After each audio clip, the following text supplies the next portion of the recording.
Hey, bonjour à tous, c'est Atlas 510. J'ai le plaisir aujourd'hui de vous retrouver pour cette nouvelle vidéo pour 2023. Je tenais tout d'abord à souhaiter une bonne année et une bonne santé à toutes les personnes qui suivent cette chaîne et qui verront cette vidéo. Donc voilà, pour la première année de 2023, après un mois et demi d'absence, d'ailleurs je suis désolé, mais c'est parce que je déménageais et c'était dans une maison en construction. Et à la fin, on s'est rendu compte que malheureusement, on n'était pas raccordé à France Télécom pour avoir internet. Donc malheureusement, j'aurai pas internet avant début juin. Donc du coup, ça a été un peu compliqué, pour tourner les vidéos. Je suis obligé de le faire en partage de connexion avec mon téléphone. Je sais pas le temps que ça prendra du coup pour poster les vidéos sur YouTube. Donc voilà mes dernières péripéties, pour l'année 2022. Donc voilà, je vais essayer de tenir un rythme, un peu plus, soutenu. On va dire, je vais essayer de sortir une vidéo par semaine pour 2023. Donc si jamais, j'arrive à poster sur YouTube, bien sûr. Donc voilà, pour commencer cette, 1re vidéo, je tenais à faire le deck profile de, Amazon S. En fait, ils ont reçu du nouveau support dans la dernière extension qui est sortie. Donc du coup, je tenais à faire ce deck profile. Donc voilà, on va commencer. Donc on va commencer d'abord avec les monstres, comme d'habitude. Donc on va commencer avec la princesse amazonesse que je joue x3. Donc le deck amazonesse, c'est pas compliqué, c'est que des types guerriers et des monstres terre. Donc du coup, pour, l'effet de la princesse amazonesse, donc le nom de cette carte devient toujours reine amazonesse tant qu'elle est sur le terrain ou dans le cimetière. Donc ça va être très important pour pouvoir réaliser les fusions qu'on verra après. Si cette carte est invoquée normalement ou spécialement, vous pouvez ajouter une magie piège à ma jeunesse. Donc du coup, on peut aller tuto n'importe quelle magie piège. Donc vous allez voir, il y a des magies importantes, donc ça peut vraiment être, très utile pour, débloquer certaines mains, quand on n'a pas les cartes qu'il nous faut. Donc, depuis votre deck à votre main, vous ne pouvez utiliser cet effet de princesse amazonesque qu'une fois par tour. Lorsque cette carte déclare une attaque, vous pouvez envoyer une autre carte depuis votre main ou terrain au cimetière, invoquer spécialement un monstre amazonesse, princesse amazonesse exclue depuis votre deck en position de défense. Donc voilà, cette carte-là, je la joue x3. 3 princesses amazonesses. Derrière, on va jouer reine amazonesse. Donc, ça a longtemps été le monstre principal du deck amazonesse avant qu'il sorte les fusions. Je sais plus dans quelle extension d'ailleurs. Donc cet effet, donc c'est un monstre guerrier de niveau 6. Donc toujours terre et avec un effet tout simple, les monstres amazonesques que vous contrôlez ne peuvent pas être détruits au combat. Donc je la joue x3. Derrière, on va jouer l'espionne amazonesse, donc celle-là dans mon ancien deck profile que j'avais sorti, je la jouais x3, je la joue plus que x2 maintenant, c'était la seule invocation spé du deck.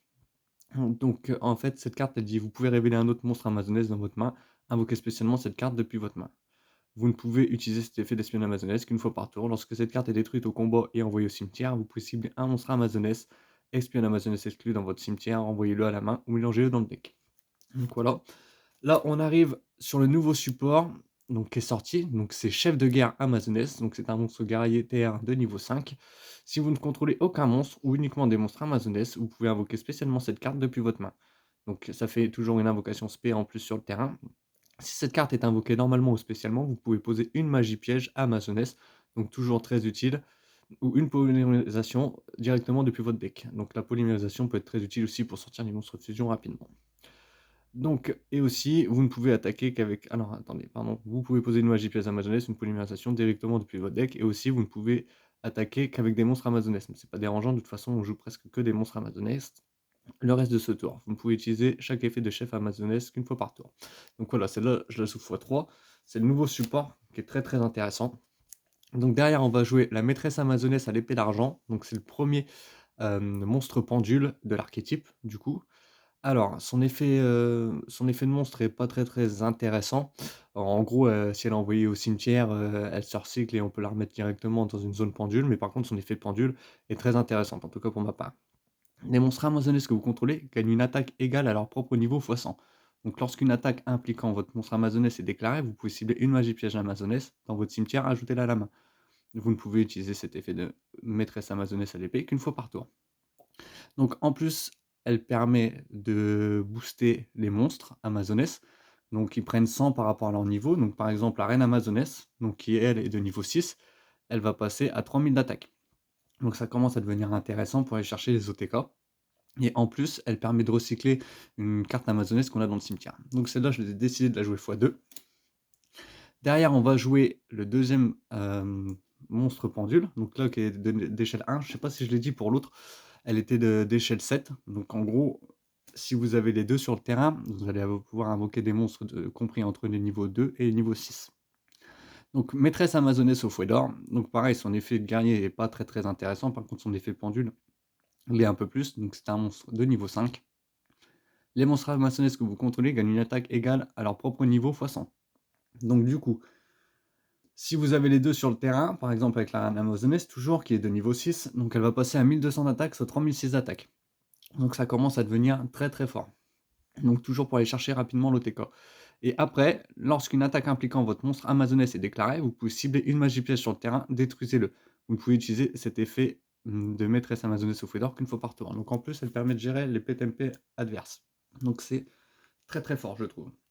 Je trouve que le support apporte vraiment une accélération au deck et a vraiment rendu beaucoup plus facile les invocations spé et facilite l'OTK. En tout cas, pour ma part, je trouve, voilà ce que je pense du deck et du support qui est sorti récemment. Donc, je vais jouer 2 Spiritualisme Amazones.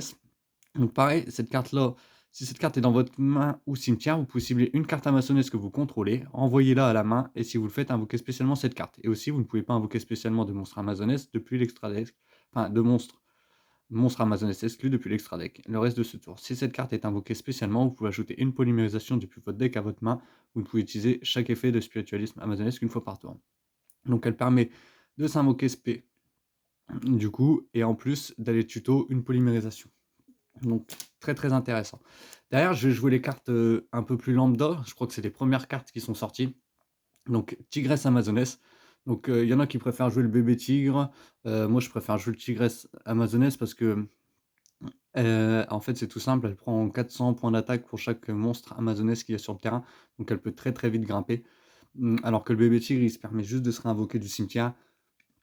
Il me semble, et si elle doit gagner 100 points d'attaque pour chaque monstre amazoness, soit sur le terrain ou dans le cimetière, en tout cas, je préfère jouer la tigresse amazoness. Elle est, je la trouve plus efficace et on a une fusion dans l'extra deck qui la nécessite, donc du coup, je la trouve plus simple de la jouer. Je la joue x2. Le chaman amazoness. Donc, elle, je la jouais beaucoup, j'ai décidé de la conserver, mais en fait, dès qu'elle passe pendant la battle phase, dès qu'elle a attaqué, non, pardon, à la fin de la damage step, si cette carte a attaqué et qu'elle est toujours sur le terrain, ciblez une carte magie piège contrôlée par votre adversaire, détruisez-la. Donc, elle me permettait de gérer les cartes magie piège de l'adversaire, mais comme vous avez pu voir avec la maîtresse amazonesse au fouet d'or, on peut les gérer. Donc, du coup, je me dis: «Est-ce que ça vaut pas le coup de retirer les 2 chamans et de mettre, une maîtresse amazonesse à l'épée d'argent en plus et une au fouet d'or en plus?» Ce sera, vraiment à réfléchir par la suite. Donc je la joue x2 la chamane et je vais jouer 2 épées amazoness. Donc ça, je crois que c'est l'une des toutes premières cartes amazoness qu'on doit voir dans l'animé. Je crois quand Mai joue contre, affronte Marek en duel, je crois qu'elle la joue. Donc cette carte, elle est, je trouve qu'elle a un effet très pratique, assez sympa. Votre adversaire reçoit tous les dommages de combat que vous auriez reçus à l'issue d'un combat impliquant cette carte. Donc si toujours pareil, si vous avez la reine amazoness, les monstres amazoness ne peuvent pas être détruits. Donc cette carte-là, s'il y a un dragon blanc en face, j'aime bien utiliser, à chaque fois, citer le dragon blanc. Par exemple, parce que c'est un gros monstre qui a 3000 d'attaque et que vous devez attaquer ce dragon blanc, et ben, le monstre, donc l'épée amazoness ne sera pas détruit et en plus, c'est lui qui va prendre les 1500 points de dégâts. Donc je trouve ça vraiment très sympa pour, des fois, si l'adversaire a des gros monstres, on peut vraiment lui commencer à lui ronger un peu ses points de vie. Alors on va passer aux magies et aux pièges. Donc je vais jouer 3 appels amazoness. Donc cette carte, c'est une carte tuto, en gros. Elle peut aller chercher n'importe quelle carte amazoness du deck et on l'ajoute à notre main. Ou alors on l'envoie au cimetière. Donc c'est vraiment la carte, pour moi, la carte primordiale du deck. Donc on la joue bien sûr en 3 appels amazoness, on la joue en x3. Alors derrière, on va jouer des arts secrets amazoness. Donc en gros, celle-là, c'est la carte fusion du deck. Donc invoquer par fusion un monstre fusion amazoness depuis votre extra deck en utilisant des monstres depuis votre main ou terrain comme matériel fusion. Durant votre main phase, vous pouvez bannir cette carte depuis votre cimetière. Une fois, si vous invoquez par fusion un monstre fusion amazoness ce tour, vous pouvez aussi envoyer un monstre amazoness depuis votre extra deck au cimetière comme matériel. Vous pouvez utiliser qu'un effet des arts secrets amazoness par tour, uniquement une fois le tour. Donc celle-là, c'est pareil, c'est juste la carte, fusion, de, de l'archétype, amazoness, donc elle est vraiment très forte et en plus elle est tutorisable. Qu'on puisse la tutoriser avec le chef de guerre amazoness, avec l'appel amazonesse ou la princesse amazonesse. Donc elle est vraiment très facile d'accès. Derrière, je vais jouer 2 villages amazonesse, donc cette carte, elle est sympa parce qu'elle permet de buff de 200 d'attaque tous les monstres. Et une fois par tour, lorsqu'un monstre amazonesse est détruit au combat ou par un effet de carte et envoyé au cimetière, vous pouvez invoquer spécialement un monstre amazonesse depuis votre deck d'un niveau inférieur ou égal au monstre amazonesse. Donc en gros, ça laisse jamais votre board vide. Derrière tout ça, je vais jouer 2 polymérisations, j'en joue que 2 parce qu'honnêtement, elle est tutorisable avec le chef de guerre amazonesse, hem et donc et avec la spiritualiste amazonesse, donc franchement, il y a pas besoin d'en jouer 2 en plus et de toute façon, on peut fusionner avec les arts secrets amazonesse que je vous ai montré juste avant, donc voilà pourquoi je joue x2. Derrière, je vais jouer un Monster Reborn, un renfort de l'armée, parce que la plupart de nos monstres sont des types guerriers. D'ailleurs, tous nos monstres sont des types guerriers, sauf la tigresse amazonesse qui est une bête. Donc, l'assaut amazonesse. Donc, j'ai vu certaines deck profile qui la jouaient que x1, cette carte-là. Alors, je peux comprendre, on peut la tuto, on peut aller la chercher avec énormément de cartes amazonesse, que ce soit la princesse, que ce soit le chef de guerre. Mais moi j'aime bien la jouer x3 parce que je trouve qu'elle a un effet vraiment super sympa. Une fois par tour durant la battle phase, vous pouvez invoquer spécialement un monstre amazonesse. Donc rien que ça te fait une invocation en spé en plus. Alors c'est vrai qu'elle était beaucoup plus efficace avant quand on n'avait pas les monstres pendules. Maintenant qu'on a les monstres pendules, peut-être que je la redescendrai à 2, mais pour l'instant à 3, moi ça me va. Donc et si vous le faites, il gagne 500 d'attaque jusqu'à la fin de ce tour. Après le calcul des dommages, donc ça c'est l'effet que je trouve le plus intéressant, si votre monstre amazonesse combat un monstre de votre adversaire, tant que cette carte est déjà face recto dans votre zone magie et piège, vous pouvez bannir le monstre de votre adversaire. Si cette carte sur le terrain est détruite et envoyée au cimetière, vous pouvez cibler un monstre amazonesse dans votre cimetière, invoquez-le spécialement. Donc, en gros, si vous avez un monstre qui est difficilement gérable, qui n'est pas destructible au combat, on peut toujours la bannir avec cette carte. Voilà pourquoi ça peut être très très embêtant pour l'adversaire s'il n'a pas de quoi la gérer. Ça peut vite devenir compliqué pour lui. Et en plus, quand elle est détruite, je peux invoquer un monstre du cimetière. Donc, c'est tout bénef.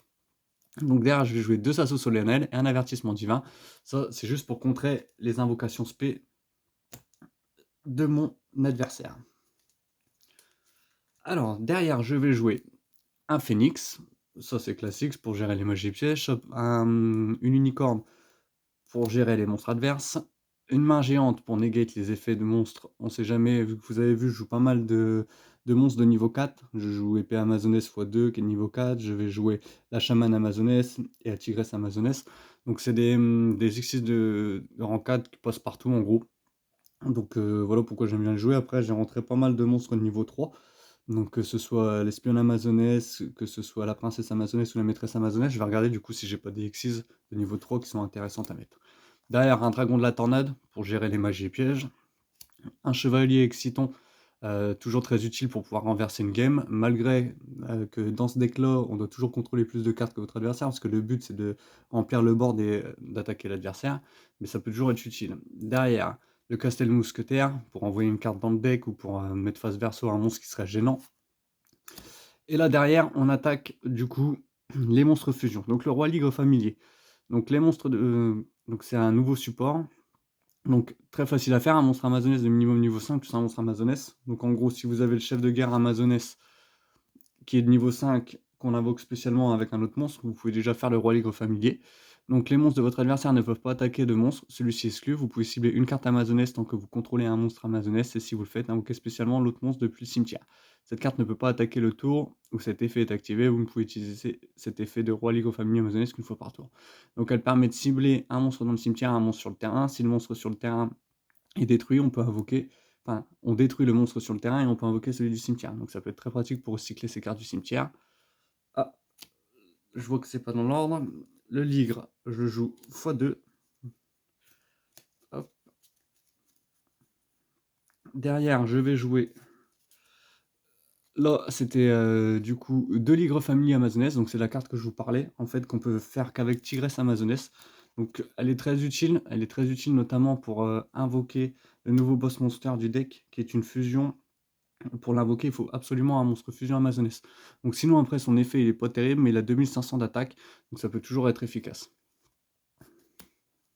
Derrière, je vais jouer en x3 l'impératrice amazonesse, donc ça, c'était l'ancien boss monster. Donc, comme je vous l'ai dit, je jouais au tout début 3 princesses amazonesses et 3 reines amazonesses, parce que la princesse est toujours considérée comme une reine amazonesse. Donc pour réaliser cette fusion, c'est top. Donc les autres cartes amazoness que vous contrôlez ne peuvent pas être détruites ni au combat, ni par des effets de cartes. Si votre monstre amazoness attaque un monstre en position de défense, infligez des dommages de combat perçant à votre adversaire. Si cette carte face recto invoquée par fusion est détruite au combat et quitte le terrain à cause d'un effet de carte de l'adversaire, tant que son propriétaire le contrôle, vous pouvez invoquer spécialement une reine amazoness depuis votre main, deck ou cimetière. Donc c'était très sympa, parce que si elle quitte le terrain, pareil, ça laisse jamais le board vide, on peut toujours invoquer une reine. Voilà pourquoi je joue 3 reines du coup. Et derrière, on va jouer le nouveau support Augusta Amazoness. Donc elle, qu'est-ce qu'elle dit? Déjà, elle a 3200 d'attaque, 2008 de défense. Donc votre adversaire ne peut pas cibler d'autres cartes Amazoness que vous contrôlez avec des effets de cartes, et aussi les cartes ne peuvent pas être détruites par des effets de cartes de votre adversaire. Si cette carte a été invoquée par fusion en utilisant Impératrice Amazoness ou Reine Amazoness comme matériel, elle peut faire une seconde attaque durant chaque battle phase. Si cette carte est invoquée par fusion, vous pouvez invoquer spécialement un monstre Amazoness depuis votre deck. Vous ne pouvez utiliser cet effet d'Augusta Amazoness qu'une fois par tour. Donc en gros, elle est de niveau 10. Donc si on a les deux skills, les deux cartes pendules, donc elle va prendre 2000 points d'attaque, donc 5002, on peut faire une double attaque. Donc du coup, c'est vraiment un monstre AOTK. D'autant plus que maintenant, avec cette carte-là, tous les monstres Amazoness ne sont pas affectés par des effets, ils ne peuvent pas être détruits. Et en plus, si on a Reine Amazoness sur le terrain, les monstres Amazoness que vous contrôlez ne peuvent pas être détruits au combat. Donc, ne peut pas être détruit par des effets de cartes ni au combat. Donc ça commence à devenir très compliqué pour votre adversaire à gérer. Les monstres Amazoness. Voilà pour ce petit deck profile Amazoness. Donc voilà, je tenais à présenter, c'est vraiment un deck que j'apprécie énormément. Je tenais à vous le présenter, sa nouvelle version en 2023. Je pense qu'il reste 2-3 petites choses à peaufiner. N'hésitez pas, si jamais vous avez des questions, à mettre dans l'espace commentaire. J'y répondrai avec grand plaisir si vous avez des axes d'amélioration pour ce deck ou si vous le jouez différemment. Donc voilà. C'était un grand plaisir de vous présenter pour moi ce deck profile pour cette première vidéo de 2023. Je voulais faire un petit point sur la chaîne. Donc j'ai commencé il y a 8 mois et je pensais pas, enfin c'était pas grand chose, mais j'ai 20 abonnés, 22 abonnés pardon, sur la chaîne. C'est vraiment quelque chose d'important pour moi. Je pensais pas en avoir autant en 8 mois en fin de compte, et je tenais tous à vous remercier, tous ceux qui suivent la chaîne, qui sont abonnés, et à ceux qui commentent et qui likent mes vidéos. Donc voilà, c'était Atlas 510, au plaisir de vous retrouver pour une prochaine vidéo. À bientôt!